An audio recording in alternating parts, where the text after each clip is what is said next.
Get ready for the dictation. 10 seconds. 5 seconds.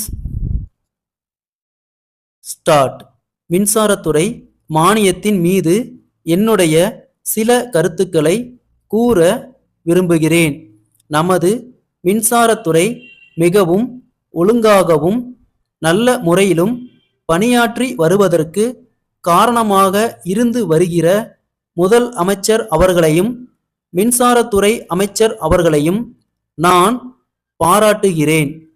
தமிழகத்தின் 4.5 கோடி மக்களும் இந்த துறையை பாராட்ட கடமைப்பட்டிருக்கிறார்கள். மின்சாரத்துறை ஏராளமான விவசாய கிணறுகளுக்கு மின் இணைப்பு வழங்கி இருக்கிறது. நமது முதல் அமைச்சர் அவர்கள் 5 ஆண்டுகளுக்குள் தமிழகத்தில் உள்ள எல்லா கிராமங்களுக்கும் மின்சார வசதி அளித்து தெரு விளக்கு அமைக்க வேண்டிய ஒரு சிறப்பு திட்டத்தை தீட்டி அதை தீவிரமாக நிறைவேற்றி கொண்டு வருகிறார்கள். இந்தியாவிலேயே தமிழகத்தில்தான் ஏராளமான விவசாய கிணறுகளுக்கு மின்சார இணைப்பு கொடுக்கப்பட்டிருக்கிறது என்பதை புள்ளி விவரங்களில் இருந்து நாம் நன்றாக காண முடிகிறது. கிராமங்களுக்கு மின் வசதி செய்து கொடுப்பதை பொறுத்தவரை ஊராட்சி மன்றங்களுக்கு போதிய நிதி வசதி இல்லாத காரணத்தினால் அவை முழு பொறுப்பையும் ஏற்றுக்கொள்ள முடியவில்லை. ஏனென்றால் ஊராட்சி மன்றங்கள் தங்களுக்குரிய நிதியை வைத்துத்தான் சாலைகள் அமைத்தல், பள்ளிக்கூடங்கள் கட்டுதல், நீர் தேக்க தொட்டிகள் அமைத்தல் போன்ற பல அபிவிருத்தி வேலைகளை நிறைவேற்றி கொள்ள வேண்டிய நிலையில் இருக்கின்றன என்பதை தெரிவித்துக் கொள்ள விரும்புகிறேன். அதன் காரணமாக மின்சார வரியை கட்ட முடியாமல் போய்விடுகிறது. அதற்காக நமது அரசு மின்சார வரியில் ஒரு பகுதியை பங்கு தொகையாக செலுத்தி ஊராட்சி மன்றங்களுக்கு உதவி செய்ய வேண்டும் என்று இந்த நேரத்தில் நான் கேட்டுக்கொள்ள விரும்புகிறேன். 5 ஆண்டு காலத்திற்குள் தமிழகம் எங்கும் மின்சார வசதி செய்து கொடுக்கப்படும் என்று கூறி அதை நிறைவேற்றும் வகையில் முதல் அமைச்சர் அவர்கள் தக்க நடவடிக்கை எடுத்து கொண்டு வருகிறார்கள் என்பது பாராட்டத்தக்கது. ஆனால் இதே நேரத்தில் இன்னொரு கருத்தை நான் தெரிவிக்க விரும்புகிறேன்.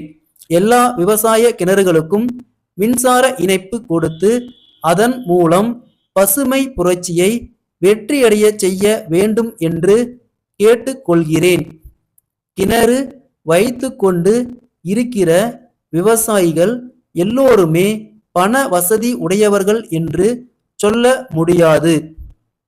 கூட்டுறவு சங்கங்களின் மூலம் அவர்களுக்கு பண வசதி செய்து கொடுத்து இதே 5 ஆண்டு காலத்தில் அல்லது அதற்கு பிறகு இன்னும் சில ஆண்டுகளில் விவசாய கிணறுகளுக்கு மின்சார வசதி செய்து கொடுக்கும் சிறப்பு திட்டத்திற்கும் வகை செய்ய வேண்டும் என்று கேட்டுக்கொள்கிறேன்.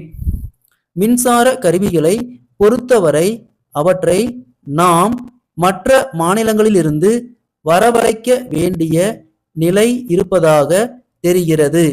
அந்த நிலையை மாற்றி நம் மாநிலத்தில் அவற்றை உற்பத்தி செய்கின்ற வகையில் தொழிற்சாலைகளை ஆரம்பித்து மின்சார விஸ்தரிப்புக்கு வழிவகை செய்ய வேண்டும் என்று கேட்டுக்கொள்ள கடமைப்பட்டிருக்கிறேன்.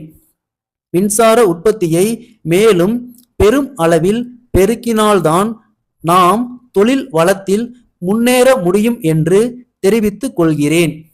சென்னை ரவி சகோதரர்கள், மாயவரம் மணிவண்ணன் சகோதரர்களுக்கு எழுதும் வணிக கடிதம். அன்புடையீர், தங்கள் கடிதத்தில் கேட்டுள்ளபடி எங்களுடைய பொறுப்பில் உள்ள விற்பனைக்குரிய நிலத்தின் விவரங்களை தங்களுக்கு தெரிவிக்கிறோம்.